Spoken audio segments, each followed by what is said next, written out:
बचपन से एक मौजज़ा है जो हम देखते आ रहे हैं कि एक शख्स है जिसको छत के ऊपर से लटकाया जा रहा है और मसीह खुदावंद के पास पहुंचाया जा रहा है, और नीचे मसीह खुदावंद कुछ लोगों के दरमियान बैठे हुए हैं और मसीह खुदावंद उस छत के ऊपर से नीचे आते हुए शख्स को देख रहे हैं। जब हम उन सारे मंजर को देखते हैं तो हमें पता चलता है कि वहाँ पर एक बीमार है जिसके दोस्त उसकी बीमारी की वजह से उसे मसीह तक किसी न किसी तरीके से पहुँचा देते हैं, और मसीह खुदावंद जब उसे देखते हैं तो उसके गुनाह वो माफ़ कर देते हैं। वहाँ पर बैठा हुआ एक शख्स जो होता है वो कहता है कि ये कौन है जिसे गुनाह माफ़ करने का इख्तियार है, क्योंकि गुनाह माफ़ करने का इख्तियार तो सिर्फ एक ही को है और वो खुदावंद है। फिर मसीह खुदावंद वहाँ एक ऐसी बात करते हैं जिसे हम फ़लसफ़े की ज़ुबान में गिरा कहते हैं कि अगर एक बात दुरुस्त होगी तो दूसरी भी दुरुस्त होगी, अगर एक बात गलत होगी तो दूसरी भी गलत होगी। उन्होंने जब ये बात की तो उन्होंने जब देखा कि यहाँ तो जो फ़की फरीसी हैं वो ये सोच रहे हैं कि मैंने गुनाह माफ़ करके गलती की, तो मसीह खुदावंद फिर कहते हैं,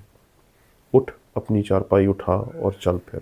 यानी कि मसीह खुदावंद ने कहा था कि अगर इसके गुनाह माफ़ हुए हैं तो फिर ये चलेगा, अगर इसके गुनाह माफ़ नहीं हुए तो फिर ये नहीं चलेगा। अब शर्त यहाँ ये बन गई थी कि अगर वो चलेगा तो ये इस बात की अलामत है कि उसके गुनाह माफ़ हो गए हैं, और अगर उसके गुनाह माफ़ हो गए तो मसीह खुदावंद है। और वही हुआ, उस बंदे ने अपनी चारपाई उठाई और चलना फिरना शुरू कर दिया। Praise the Lord.